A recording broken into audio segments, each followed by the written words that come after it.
Just beginning to allow your body to just breathe gently.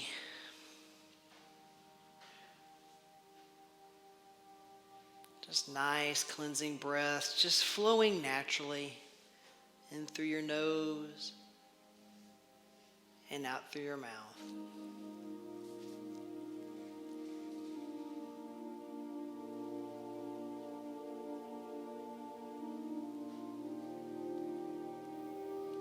Just relaxing your shoulders and your stomach and your thighs.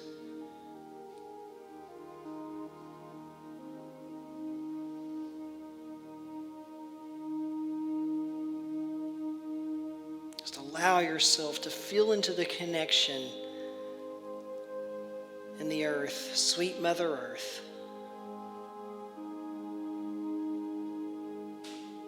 With her nourishing energy as it flows through your body.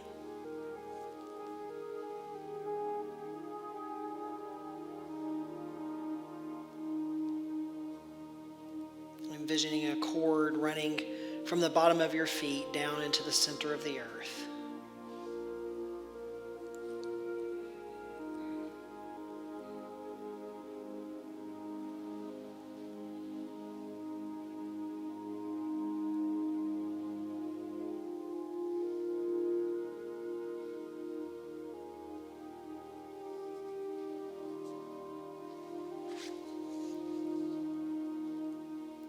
And in this moment, I invite you to remain connected to your body and to the breath, aware of your body and the breath.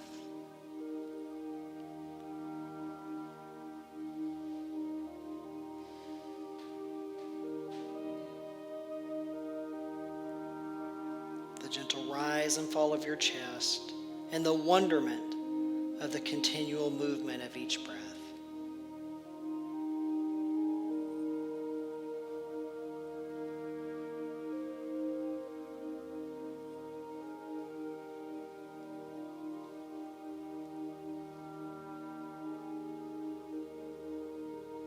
Moving further and softening into a deep feeling of gratitude for your body and the breath.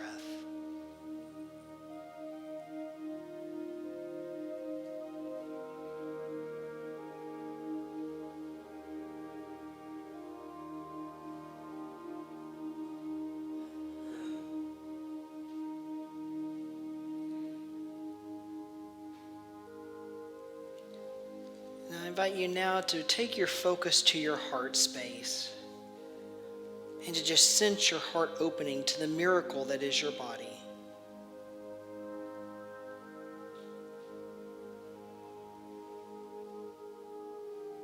Honoring all the wonderful ways in which it allows you to move throughout the world and to connect to the world.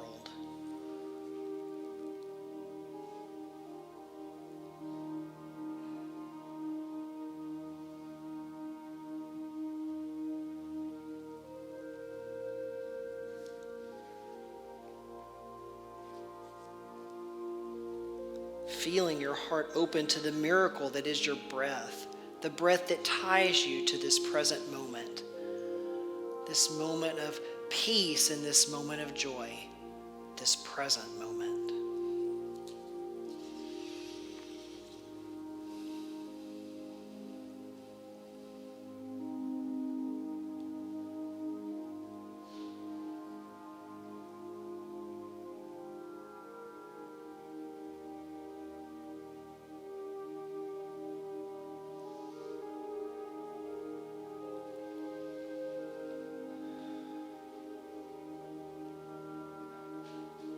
As we prepare to move into a time of silence here together today, I invite you to just allow yourself to feel a heartfelt gratitude as you delve into the present moment awareness.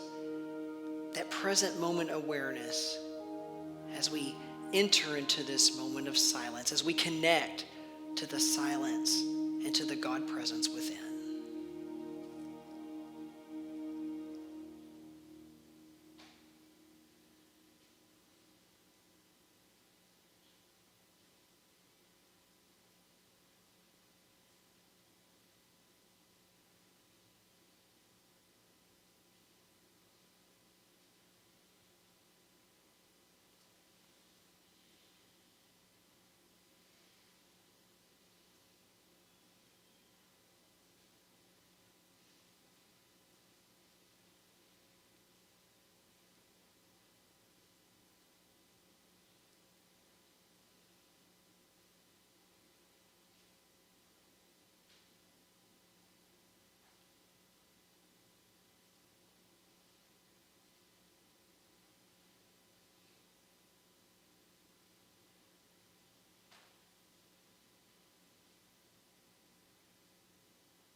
And as we begin to bring our awareness back to this room,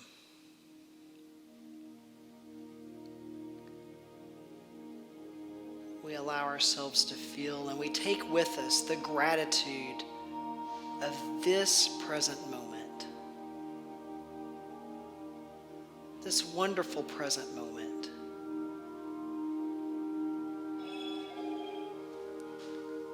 We keep ourselves grounded to this wonderful present moment.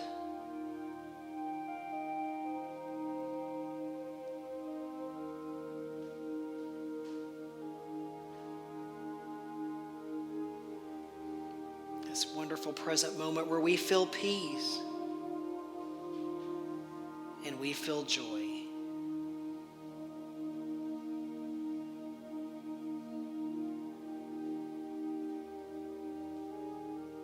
And we take with us the feeling of the gratitude of this present moment.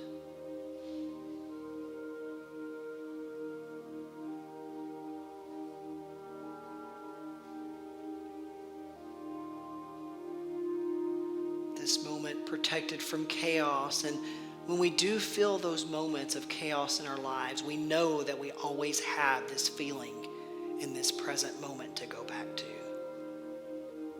and to remind us of our true nature, our true spiritual nature.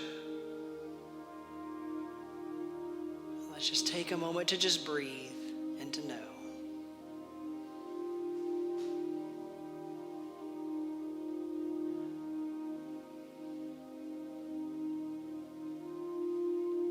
Allow it to be, and so it is. Namaste.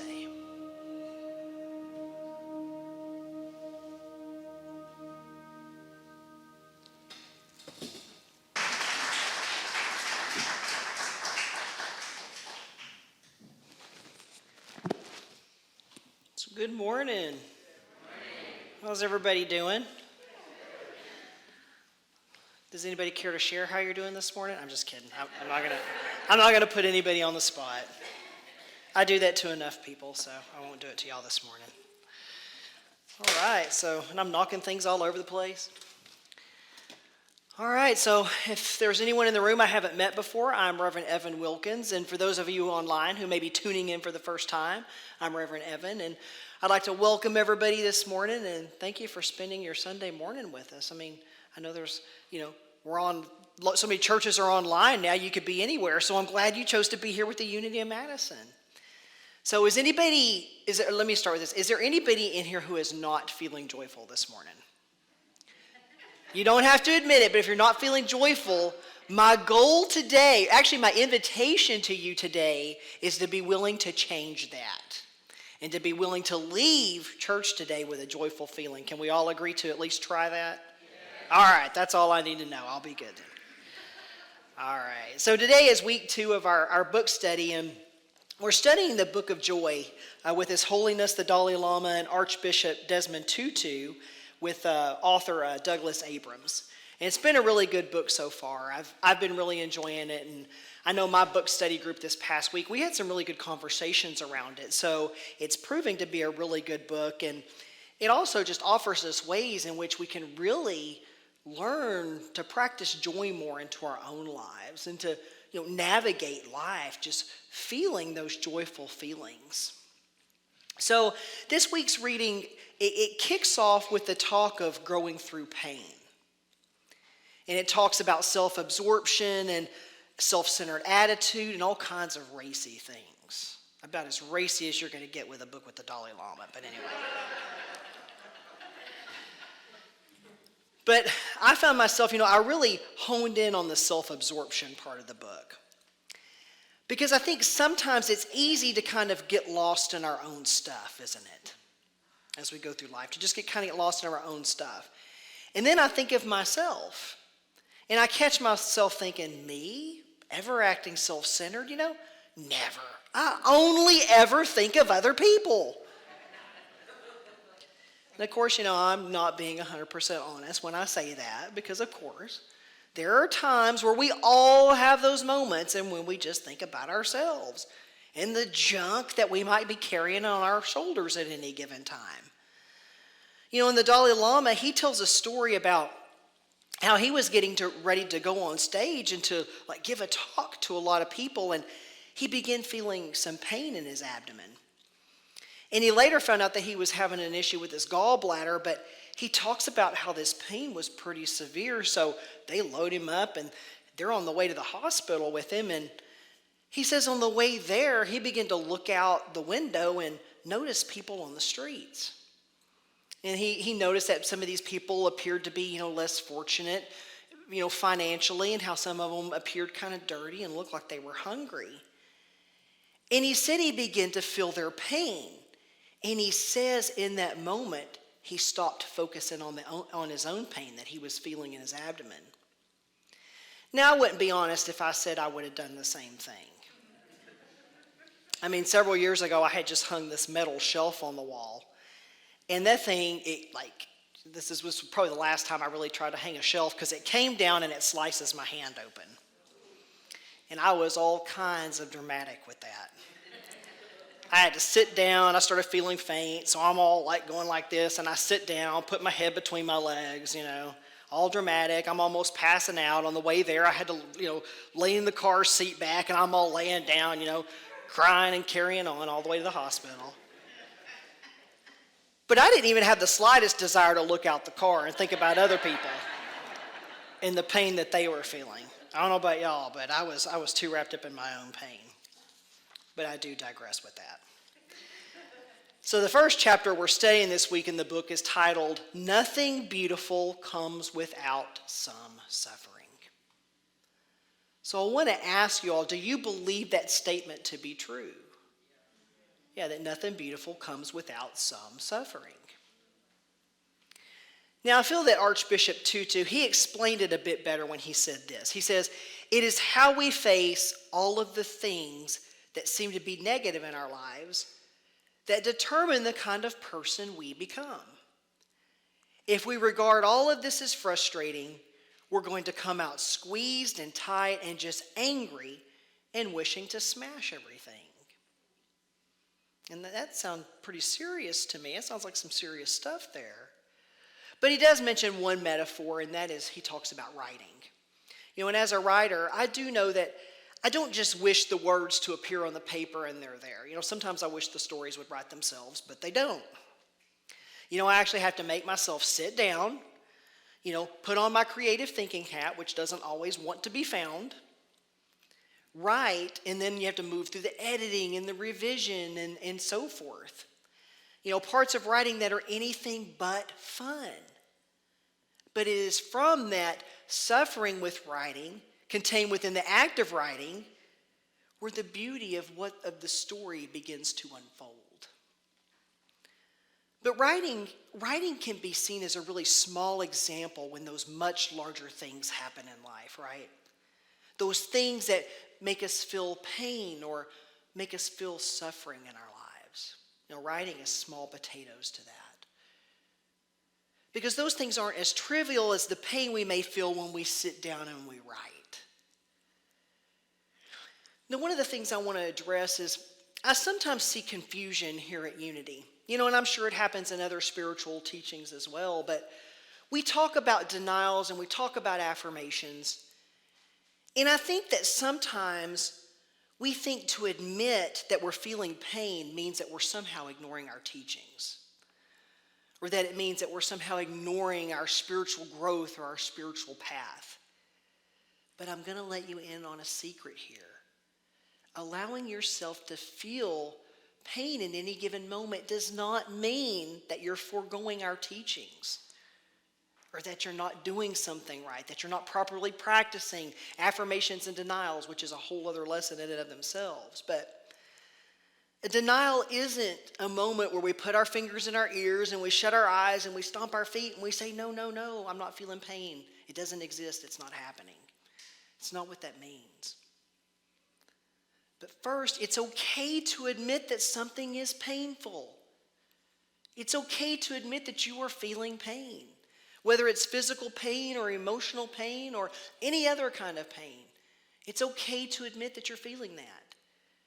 We don't even need to attempt to deny the fact that we are feeling pain at any given time. Because it is through that pain and how we move through that pain that helps us to practice our teaching and our tools the most. So the Dalai Lama talked about feeling the pain of others, which he said to help him forget his own. And it's going to be very difficult for us to also get to that place unless we first acknowledge our own pain and allow ourselves to feel that pain. So I had something going on in my life earlier this week that was causing me to feel a little bit of stress. And I took that feeling to bed with me one night, and I began to move into that space where I was kind of between, being awake and asleep. And I must have been really thinking about the stress that I was feeling at that moment, because it's almost as if I heard this voice tell me, breathe through it. And that's what I did. I stopped in that moment and I allowed myself to breathe through it. And it made me begin to remember this time from my past. Some of you who I've had conversations with, and I think I've talked about it before in some Sunday talks, but I was a medic when I was in the Air Force a few years ago, and I worked in the pediatric intensive care unit my last year and a half in the Air Force. And there was this little boy that was a patient that came through. And I think he was around 8 years old or so, but his body had this disease where his skin would just almost peel off of his body. And the medical staff would do these treatments on him, and I remember he would just cry out in pain. And it was terrible to hear, but I remember his mother saying to him once, "Honey, breathe, just breathe." And it tended to soothe his cries at that moment. And later I'd go into his room at that night. I would work the night shift, and I'd go into his room and I would get his vital signs and check on him, and he'd hear me walk in. And he'd always open his eyes and he'd sit up and he'd smile. And he'd ask me to read to him or play games with him. And he did all of this with a smile on his face, despite that horrific pain that he had endured earlier that night. And I could just feel such joy radiating from that little boy. The pain that happened earlier in his mind was a thing of the past already. He and I sitting and playing a game of cards in the present moment with laughter and smiles on both of our faces. He knew that he would again feel that pain. But in that moment, he had learned to breathe through whatever was happening, allowing himself to move into that place of joy, that joy that he shared with so many others. So back to helping others. Our book discusses how one of our greatest joys is found in helping each other. It's not always something we think about, though, is it? People helping other people. We do and we don't. It kind of depends on what's going on at any given moment, doesn't it? It just kind of depends on what's going on in our lives. And I feel like we certainly want to see other people succeed. Sometimes our own junk just kind of gets in the way, doesn't it? We wake up and we may realize that it's Monday. One of my friends always posts on her Facebook page, she always posts, "Happy Monday." And sometimes I just want to grab my phone and throw it at her. Because most of us see it as Monday, right? And this is when we begin to make that mental note of everything that we have on our to-do list. All of the things that we need to tackle for the day or the week. And now the holidays are coming. So all those things that we need to get done for the holidays. Now our book talks about how one of the greatest joys is found when we shift our focus from ourselves to other people or other beings.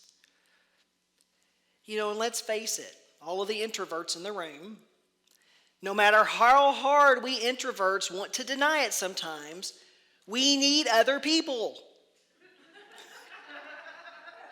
And those of you who are laughing, you know exactly what I'm talking about.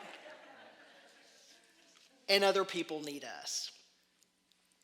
So I studied criminal justice for my undergrad degree in college, and you see that I really used that degree, but anyway.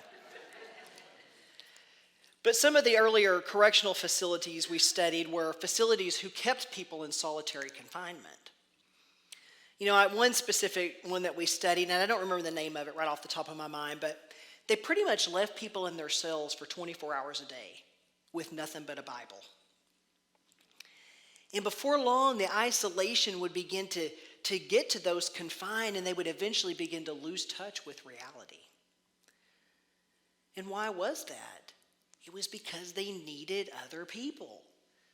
It was later proven that what they thought was so helpful by keeping these people in isolation was actually one of the most detrimental things that they could do. Now, Archbishop Tutu talks about how human beings are social animals.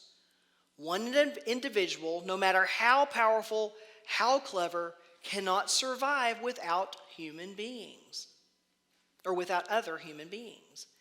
And he goes on to say, so the best way to fulfill your wishes, to reach your goals, is to help others. And something I personally like, to make more friends. And our book mentions that one of the ways in which we make more friends is through trust. And that we build that trust with having a concern for the well-being of others. And we also make more friends when we build and experience our sense of community. And I think we probably really know that to be true now, right? Because so many of us were in isolation for a year or longer. Some are still in isolation due to, certain health issues or things like that. But it is through our friendships and our sense of community and our sense of belonging and helping others that we are able to help move beyond just our own to-do lists, to move beyond our own gripes and complaints, to move beyond our own sense of self-entitlement, to allow us to begin to experience what it means to have and experience true joy in our lives. And then we begin to move our community outside of just our smaller circles. We begin to move it outwardly, out beyond just those that we see on a daily basis. It begins to affect and to touch the lives of other people that we may never even meet. When we do this also, when we begin countering injustice and inequality, when we begin to truly practice the words of Jesus and other great spiritual teachers. Acts 20:35 of the Bible reminds us, "In everything I did, I showed you that by this kind of hard work, we must help the weak, remembering the words Jesus himself said, 'It is more blessed to give than to receive.'" The Buddha reminded us, just as a mother would protect with her life her own son, her only son, or daughter, we'll say, so one should cultivate an unbounded mind toward all beings and loving kindness towards all the world. One should cultivate an unbounded mind, above and below and across, without obstruction, without rivalry. Standing or going, or seated or lying down, as long as one is free from drowsiness, one should practice this mindfulness. This, they say, is the holy state here. And the Quran says, help one another in acts of piety and righteousness. And we know that these readings are just a very small, tiny, minuscule tip of the iceberg. Because these types of readings are everywhere. This lesson is everywhere. It's about being engaged with the world. Being engaged with our fellow spiritual travelers. Being engaged with animals, with nature, and with our planet. It extends beyond just people. It's through helping others where we experience that true interconnectedness. That true interconnectedness that we are. And when we do, we begin to see beyond the outer. We see beyond skin. We see beyond material wealth. We see beyond the way a person practices their spiritual beliefs. We see beyond those things that are all sometimes just far too easy to judge. We see into the soul. We see into that part of us where we are indeed interconnected. And we keep going to that place where we find inner peace, where we find that joy, where my inner peace and joy connects with your inner peace and joy, and they radiate from within. And those around us can't help but feel it. But we can't do this if we aren't willing to first find it within ourselves. Because we can't help anyone else if we don't first help ourselves. We've got to be willing to do the work. We've got to be willing to open ourselves up to something far greater than where it is that we've come. We've got to be willing to be what we truly are. Now, Douglas Abrams, the author of our book, asked the Dalai Lama what it was like to wake up with joy. And this is what the Dalai Lama said. As soon as I wake up, I remember Buddha's teaching, the importance of kindness and compassion, wishing something good for others, or at least to reduce their suffering. Then I remember that everything is interrelated, the teaching of interdependence.